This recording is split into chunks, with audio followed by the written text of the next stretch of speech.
धर्मशाला के सभी पत्रकार साथियों का इस प्रेस वार्ता में स्वागत है। आज विशेष तौर पर ये जो प्रेस वार्ता है ये पूरे देश में और ख़ास तौर पर हिमाचल प्रदेश में जिस तरीके से नशा जो है वो बड़ी तेज़ी से पांव पसारा है, उस विषय में हम चर्चा करने के लिए आपके समक्ष आए हैं। माननीय श्री अमित शाह जी केंद्रीय गृह मंत्री के नेतृत्व में, उनकी अगुवाई में 26 जून 2026 को दिल्ली में पूरे देश के सभी मुख्य सचिव, डीजीपी और प्रशासनिक अधिकारियों के साथ जो बैठक हुई है, और उस बैठक में 3 साल का रोड मैप नशे को लेकर जो तैयार किया गया है, नशा मुक्त भारत 2029 तक जो एक रोड मैप तैयार किया गया है, उस पे हम विस्तार से चर्चा करने के लिए आए हैं। ये जो नशे को लेकर ये रोड मैप तैयार किया गया है, ये मैं बड़े स्पष्ट तौर पर कहना चाहता हूं कि हमारे देश के लिए जहां आतंकवाद बहुत बड़ा खतरा है और हमारे पड़ोसी देश जिस तरीके से आतंकवादी घटनाओं को अंजाम देते रहते हैं, उसी तरीके से एक चिट्टा और तरह तरह के जो सिंथेटिक नशा है, ये हमारे देश के लिए आतंकवाद से भी ज्यादा खतरनाक है। हालांकि दुनिया के कई ऐसे मुल्क हैं जहां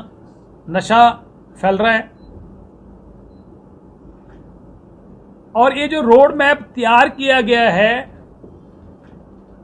इसको जहां सभी राज्यों को इसको इंप्लीमेंट करने के लिए कहा गया है, हम चाहते हैं कि हिमाचल सरकार भी इसको गंभीरता के साथ इंप्लीमेंट करे। किसी भी देश को खोखला करने के लिए, कमजोर करने के लिए, वहां के नौजवानों पर जो अटैक होता है, और ये नशा जो है ये हमारे देश के नौजवानों पर सीधा अटैक है। जिस देश का नौजवान खोखला हो गया,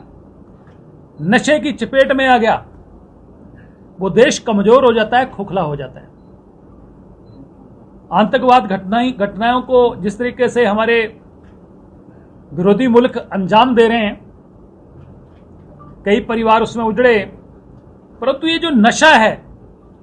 ये आए दिन परिवारों को उजाड़ रहा है। अकेले अकेले बच्चे हैं, और जिस तरीके से नशे की चपेट में आ रहे हैं और ओवरडोज लेने से या नशे से जो मौतें हो रही हैं, ये हमारे मुल्क को कमजोर करने के लिए, खत्म करने के लिए बहुत बड़ी साजिश है। इसलिए केंद्र सरकार का ये जो अभियान है, ये विशेष तौर पर किसी एक विशेष राज्य के लिए नहीं है।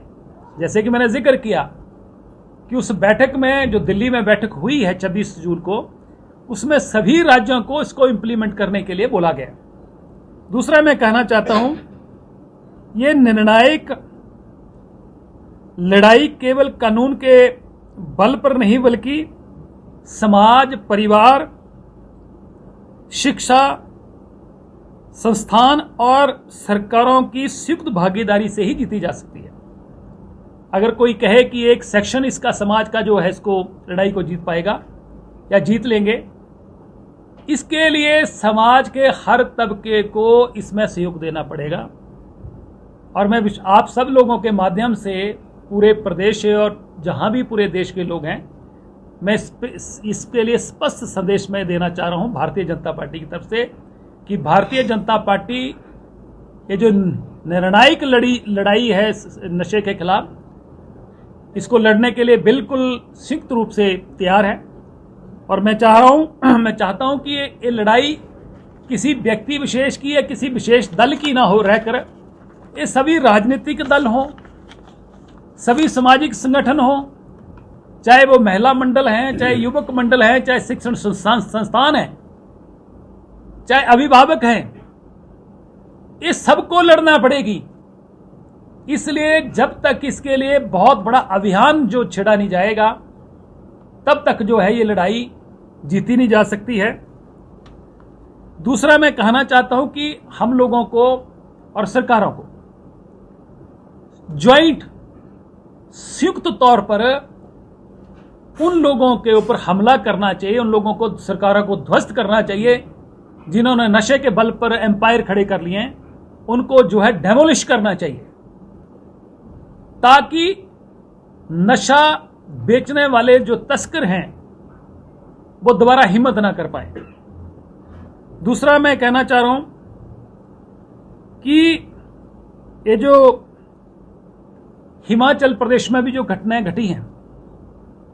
जिसमें कई प्रशासनिक और पुलिस अधिकारी संलिप्त पाए गए हैं, सरकारों को बड़ी सख्ती से निपटने की जरूरत है। हम किसी के लिए दोष नहीं दे रहे हैं, पर जिन लोगों ने नशे को रोकना था, नशे की रोकथाम के लिए जिन लोगों की पुलिस की जिम्मेवारी लगाई गई थी, अगर वही पुलिस जो है नशा फैलाने में, नशा सप्लाई करने में काम करे, तो मुझे लग रहा है समाज के लिए अच्छा संदेश नहीं है। इसलिए सरकारों को सख्ती के साथ इस विषय को निपटने की जरूरत है। भारतीय जनता पार्टी जल्द केंद्रीय गृह मंत्री माननीय अमित शाह जी से एक ज्ञापन देगी कि हिमाचल प्रदेश में भी एनसीबी मतलब नारकोटिक्स कंट्रोल ब्यूरो का एक क्षेत्रीय कार्यालय या फिर यहां पर एक विशेष इकाई हिमाचल प्रदेश में भी खोली जाए, ताकि हम इंटरस्टेट अंतर्राज्यीय जो चुनौतियां हम लोगों को आ रही हैं उससे निपटा जा सके। अगर एक स्टेट इस पर काम कर रही है और दूसरी स्टेट नहीं काम कर रही है, तो वहां से ये चीजें जो है लीक होती हैं। पहले तो भारत सरकार जो है विदेशों से जो नशा जो तस्करी कर रहे हैं उसको रोकने के लिए सख्ती से कई तरह के जो है वो प्रोग्राम तैयार किए हैं, ड्रोन के माध्यम से कई तरह के, तो उनको इम्प्लीमेंट किया जाएगा। और इसी तरीके से मैं कहना चाह रहा हूं कि हिमाचल प्रदेश में भी हम मांग करेंगे कि एक क्षेत्रीय कार्यालय, विशेष इकाई यहां पर एनसीबी की खोली जाए, ताकि एक बहुत बड़ी चुनौती जो समाज के सामने आ गई है, आने वाली पीढ़ियां, आने वाली नस्लें जो है हमारी, उन पर प्रभाव पड़ रहा है। कई परिवार तबाह हो जाएंगे, तबाह हो गए हैं। तो इसलिए इसके लिए बहुत बड़ा एक जन जागरण अभियान जो है वो सरकारों को छिड़ना चाहिए। दूसरा मैं कहना चाह रहा हूं कि जो लोग नशे की गिरफ्त में आ गए हैं, हमें बीमारी से लड़ना है, बीमारी से लड़ना है, बीमार से नहीं लड़ना है। जो लोग नशे की बच्चे गिरफ्त में आ गए हैं, उन लोगों को फिर से कैसे मुख्य धारा में लाया जाए, किस तरीके से उनकी शिक्षा जो उसको मुकम्मल किया जाए, किस तरीके से जो है उनको नौकरी दी जाए, किस तरीके से उनको कारोबार में फिट किया जाए, इस पे पूरे समाज को लगने की जरूरत है। हमने कहा कि हमें बीमारी से लड़ना है, बीमार से नहीं। बीमारी कौन है? बीमारी वो लोग हैं जो इस नशे को फैला रहे हैं, जो इसके होलसेलर हैं, तस्कर हैं, सप्लायर हैं। उन लोगों से लड़ाई लड़ने की जरूरत है, पूरे समाज को लड़ने की जरूरत है। तो ये मैं कहना चाह रहा हूं। दूसरा, ये जो नशा है, नशा मुक्त हिमाचल हो, नशा मुक्त हिमाचल व देश, इस पे हम लोगों को काम करने की जरूरत है। इसलिए आज की जो विशेष तौर पर ये प्रेस कॉन्फ्रेंस है कि सरकार, हिमाचल प्रदेश सरकार इस पे गंभीरता से काम करे और जगह जगह जन जागरण अभियान, और बहुत बड़ी चुनौती आज समाज के सामने जो खड़ी हो गई है, उसको लड़ने के लिए हम सब लोगों को मिलकर ये लड़ाई लड़ना पड़ेगी। और ये जो 2029 का जो मैप है, इसको प्रदेश सरकार जो है वो गंभीरता से इंप्लीमेंट करे और ये जो पुलिस है इसके लिए विशेष दल बनाए जाएं। आज हिमाचल प्रदेश में जो पुलिस है उसका इस्तेमाल कानून व्यवस्था को मेंटेन करने के लिए, लॉ एंड ऑर्डर को मेंटेन करने के लिए तो किया नहीं जा रहा है। यहां पर तो मायने बदल गए हैं, यहां पर तो लॉ एंड ऑर्डर की जगह ऑर्डर एंड लॉ हो गया है। पुलिस का रोल क्या रह रहा है, मैक्सिमम पुलिस का इस्तेमाल कहां किया जा रहा है, बेगुनाह लोगों के खिलाफ मुकदमे तैयार किए जा रहे हैं, उनको फंसाने का काम किया जा रहा है। मेरी सरकार को सलाह है, मानती तो है नहीं सरकार किसी की सलाह, पर फिर भी सलाह है कि जितनी पुलिस की भर्ती की है उसको सकारात्मक काम में लगाएं और जिस उम्मीद के साथ लोगों ने सरकार बनाई है उसको पूरा करें।